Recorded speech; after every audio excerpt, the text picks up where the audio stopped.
Sejam bem-vindos ao Cartologia, seus cartos sampaolizinhos. Hoje o papo é ataque, que é como o Sampaoli escala o time dele. O cara fala, o que eu faço, professor? Você ataca. E depois eu ataca. Professor, quem defende? Ninguém defende. Então hoje a gente vai falar de quem mete a bola no gol, quem se eterniza, quem vai comemorar com a torcida, quem toma amarelo, quem vai pra porrada. Os atacantes da 13ª rodada do nosso Cartola. Pra quem não conhece, a gente já traz as análises seguras, aqueles caras que a gente, tem muito mais confiança nos dados, que vão mandar muito bem, que é o Marinho, o Alejandro e o Keno. Cara, a gente vai conversar sobre o Keno. A gente vai ter um papo, eu e você, na moral, assim, ó, sem agressividade, porque eu lembro que ficou puto que eu não recomendei nas últimas duas, mas a gente vai ter um papo sério sobre o Keno, e porque talvez ele, apesar de ser seguro, não precisa estar no seu time necessariamente, tá bom? Pra quem não conhece, a gente também tá no Instagram, no @cartologiafc. A gente tem um canal no Telegram que a gente divulga um compilado com todos os gráficos da rodada pra você poder analisar com calma, tranquilidade, inclusive quando tá fazendo aquele cocô remunerado ali pra ter ali aquele gráficozinho, acho que o Patinhas errou, quero usar esse cara. Por favor, se você achou um erro, manda aí nos comentários também, ajuda sempre a gente a crescer, a gente quer escalar junto com você.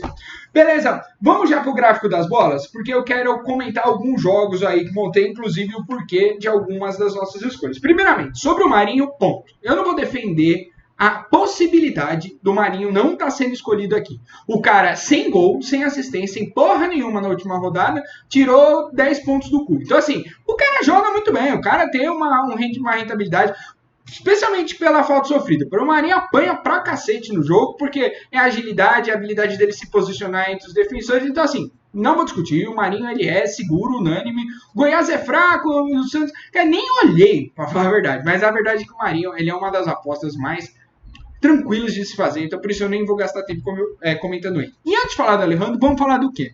Qual que é a pegada do Atlético Mineiro? O Vasco, ele só não tomou gol de atacante jogando como visitante quando ele jogou contra o Ceará. E ainda assim o Sobis meteu uma bola na trave, mas não é gol. Tirando isso, quando jogou contra o Santos, Marinho fez 11 pontos. Quando jogou contra o Botafogo, Babi fez 21. Quando jogou contra o Coritiba, o Robson fez 11 pontos. Então assim, o Vasco, ele adora eternizar um atacante mandante. Se você tiver que falar assim, feche o olho, escolhe um atacante do Galo, a gente vai falar Keno. Porque, cara, ele é o cara que tem mais gols, absurdo. Ele é o cara que tem mais gols em casa, absurdo. Ele é o cara que tem mais assistência em casa, absurdo. Então, assim, ele é uma excelente recomendação por todas as análises que a gente fez com relação ao Atlético e Vasco. Só que ele precisa de muito ponto para valorizar. Muito ponto para valorizar.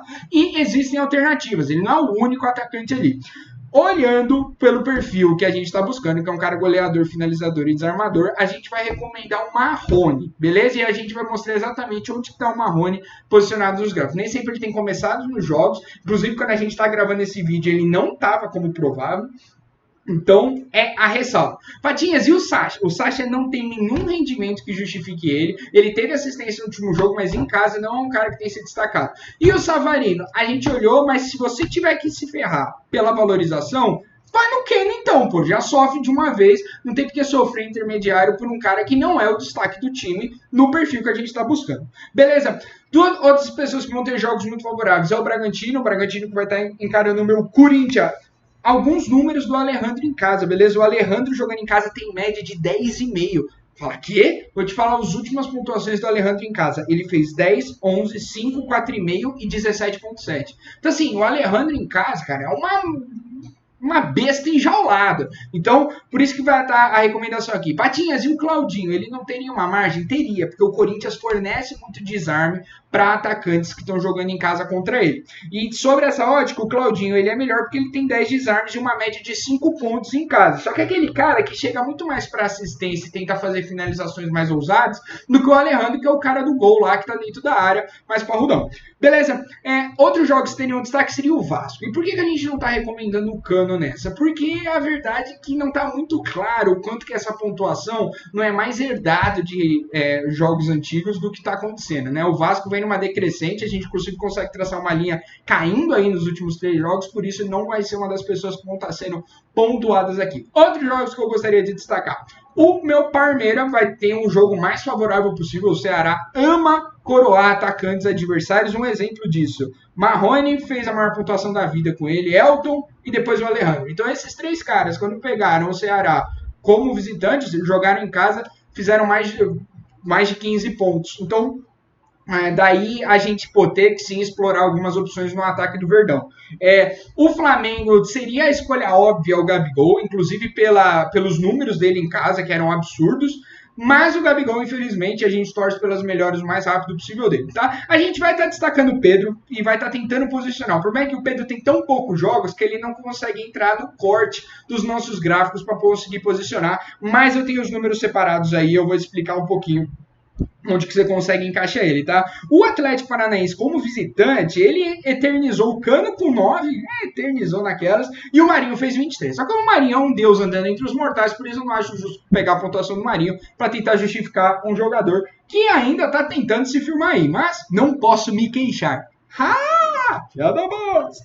Tá bom? Jogos que eu acho que tem que tomar muito cuidado, tá? Acho que muita gente está cogitando o PP, pelo histórico do Grenal, tá? Porque o Renato tem, essa soberania absurda nos jogos contra o Internacional, só que se você olha com calma, quando o Internacional joga como visitante, não é o melhor jogo dos atacantes que jogam contra o Internacional. É óbvio que pontuação passada não quer dizer pontuação futura, só acho que tem muita precificação aí, tem muita gente bancando histórico de Grenal para justificar uma escalação que os números não necessariamente estão justificando aí. Então, advogo cautela. O outro cara é o Wellington Paulista, que tá muito mal. Ele, cara, sempre foi muito decisivo, mas a inabilidade dele de fazer qualquer coisa fora do gol é o que fez o Cartologia fugir dele, apesar do confronto aí do Fortaleza e do Atlético Goianiense no Castelão, favoreceu um pouco aí a equipe cearense. Beleza, a gente vai conversar também com mais calma daqui a pouquinho sobre o Robson e o Luciano. Vamos pro mapa dos jogadores em que a gente vai estar tentando posicionar os nossos jogadores e já vem a gritaria. Cadê o Keno? Mostra o Keno! Cara, qual é a pegada? O que o Keno fez nas 2 últimas rodadas foi tão absurdo que o Keno foi parar na puta que pariu. Tá vendo aquela bolinha lá em cima? É porque teria que continuar desenhando para poder caber o Keno e ia fazer todo mundo ficar meio enxuchado junto ali. Então a gente acabou tirando o Keno do gráfico, tal como a gente já fez com o Marinho nas últimas rodadas, porque no cara mita muito, a gente tem que colocar ele em outro patamar aí. As nossas dicas, então, vão ser Alejandro e Marinho, ambos na zona amarela do gráfico, que significa que o cara tem uma média muito alta e uma oscilação relativamente alta, então tem a chance da gastrite ali, mas estão muito bem posicionados. O PP, que foi o que a gente conversou, ele tem um confronto muito complicado, por isso a gente não vai estar priorizando o PP. E o Gabigol, que está recentemente ausente do futebol aí, se Deus quiser, no menor intervalo de tempo possível. Quais são os próximos nomes que a gente vai estar destacando, tá? Foi o que a gente acabou conversando. Que é o Marrone, e aí você fala, Patinhas, dá pra ler porra nenhuma. Mas eu vou te falar o que tá escrito aqui, é Luiz Adriano. O Luiz Adriano em casa tem uma média de 6,5 pontos, e ele é o líder de desarme no ataque do Palmeiras. Só que não quer dizer muito, tá? O número é inexpressivo, 5 desarmes em uns 4, 5 jogos. Então, assim, não é por causa disso, tá? Só que ele tem uma média muito boa, a gente está buscando um cara goleador e como a gente não tem muita garantia também, ele tem, se a gente vai traçar, é o titular mais absoluto, se a gente comparar com o Bigode, com o Verón. Então, pela segurança de escalação e pelo retrospecto em casa, a gente vai estar sugerindo o Luiz Adriano. Contudo, no momento da gravação, tanto o Marrone quanto o Luiz Adriano ainda não são certeza no jogo, tá? O Luiz Adriano está como dúvida e o Marrone eu acho que nem como provável dúvida ele tá. Por isso, ficam as ressalvas aí.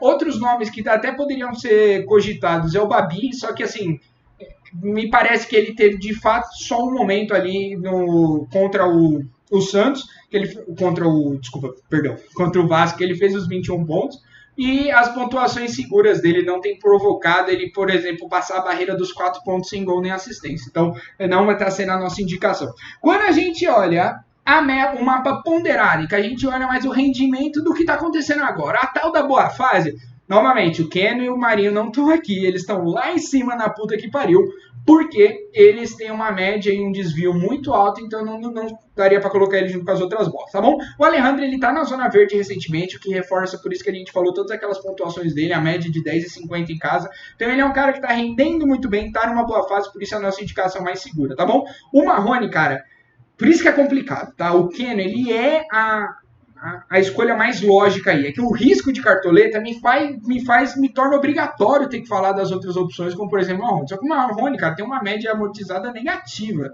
Então ele tá muito mal. Se você tiver dinheiro, se você tiver disposto a bancar o Keno, acho que super vale. Só toma cuidado, cara. Não mete, por exemplo, o Keno, aí depois Nino. Nino nem foi sugestão de cartologia, mas se você tá louco, mas você quer colocar tipo a Arrascaeta. Você banca muitos caras que são ousados e eles precisam valorizar. pô, tu tá pedindo para aquela gastrite que você ficar puto no outro dia. O Luiz Adriano, espero que esteja conseguindo ver. Dá pra ver nada. Desculpa, eu vou melhorar. O Luiz Adriano, ele tá numa zona azul que acho que reflete, inclusive, um pouco da percepção que a gente tem dele no campeonato, que é um atacante que não é um lixo, mas também tá longe de ser um Ken, um Marinho da vida aí, especialmente nos últimos momentos. Quais os outros caras, tá? Patinhas, por que não o Luciano? Tá? O Lucy tá aqui, Lucy Gol. Lucy Robson, qual que é o papo que eu quero ter com ele? O confronto é bem desfavorável. Apesar do Luciano ter uma média de 4,65 como visitante, ele ainda assim fazendo gol tem subperformado. O que quer dizer? O cara faz o gol e não necessariamente passa a barreira dos 10 pontos. Que é o que você espera com aquele atacante mais malemolência ali, que faz um desarme, chuta, ganha uma falta. O Lucy, de fato, ele se posiciona muito bem na área, consegue fazer o gol, tem revertido muitos gols, mas é uma aposta ousada. E como é uma aposta ousada num jogo muito mais difícil, fez ele sair do nosso corte, porque o Curitiba maltrata muito os atacantes que jogam contra ele. Inclusive, é difícil você achar aquele atacante que brilhou contra o Coxa quando estava jogando em casa. Até, por exemplo, o Flamengo, quando a gente ainda estava esperando o Flamengo ser aquele Flamengo de 2019, quem mandou muito bem naquele jogo foi o Arrasca. A pontuação do Bruno Henrique e do Gabigol foram aquém do que a gente estava esperando aí. E o Robigol, cara, só tem um gol em casa, e foi o gol de pênalti contra o Vasco. Tá? Então, assim, fez uns pontos naquele jogo, fez uns pontos. Sem o gol, teria feito 3. Só que, assim, ele é um cara que em casa não tem revertido muito bem, seja pelo estilo de jogo do Coxa, seja por algumas infortunidades, mas tá jogando contra o time também que não favorece, tá? Então, quando a gente viu lá, ele também era uma bola vermelha, por isso que a gente não vai colocar.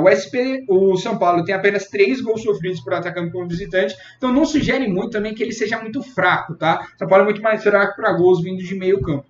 Por isso, Luciano e Rob Show não vão estar fazendo o nosso elenco. Conforme prometido, o Pedro vai ser a nossa dica ousada. A gente não conseguiu pontuar ele exatamente no gráfico, porque ele não tem uma pontuação total expressiva para ele fazer o corte dos top 35 atletas, que é o que a gente coloca nos nossos mapas. Mas o Pedro, ele tá num perfil, ele tá numa média atual amortizada acima da média normal dele, o que sugere que ele esteja numa boa fase, e daí a nossa escolha. Patinhas e o BH, eu tava pensando muito em colocar o Bruno Henrique. Cara, o Bruno Henrique nunca negativou. Se você olha pelos dados, os dados sugerem muito mais o Bruno Henrique do que pelo Pedro. Só que o perfil de caras e atacantes que fazem boas atuações contra o Atlético Paranaense quando jogando em casa, aí é o perfil goleador, e aí de fato é meio que inquestionável o que tem acontecido com o Pedro. Então, por isso, nossa recomendação final vai ficar da seguinte forma. As apostas seguras vão ser Marinho, Alejandro e Keno. Lembrando que a gente teve todo aquele papo do Keno sobre você não ter que tomar uma decisão muito mais ousada. Dá para você jogar no 4-4-2 e tentar herdar, porque tem muitos meias que podem fazer gol e estão numa posição mais favorável de valorização. A gente clica aqui em cima para aí você ir no vídeo de meia. Tem o Nenê, você tem o Rodriguinho, você tem, inclusive, né, no sonho maior aí, o Jair, você tem o Thiago Galhardo. Então, não se comprometa muito em tentar bancar um Keno se você não tem se você vai chorar aí, se ele só fizer, 5 pontos, você perder 4 cartoletes, beleza? As apostas moderadas vai ser o Marrone do Atlético Mineiro, que é uma segunda opção, mas atualmente ele ainda não está comprovável. O Luiz Adriano também como dúvida, mas porque o ataque do Palmeiras tem muita chance de mandar bem com o Ceará, e a gente explicou aí todo o passado do Ceará de eternizar os atacantes mandantes. E por fim o Pedro, por causa do perfil de atacante que manda melhor contra o Atlético, quando recebe o Atlético Paranaense como visitante, beleza? São essas as dicas. Se teve algum nome que eu deixei de falar e você gostaria, manda aí nos comentários, a gente faz análise personalizada, manda todas as porcentagens que o nosso modelo gerou. Espero que vocês tenham gostado, espero que vocês se divirtam. Acompanhe aí, na playlist tem todas as outras posições sendo cobertas aqui, inclusive técnico, Patinhas e o capitão. O capitão a gente não cobre ainda. Se batermos 300 inscritos, a gente vai começar a cobrir capitão também. E é isso, pessoal. Espero que vocês tenham gostado. Curte a gente no Instagram, entra no nosso grupo no Telegram para ter acesso a todos esses gráficos. E mais uma vez, vai, Cartolinha!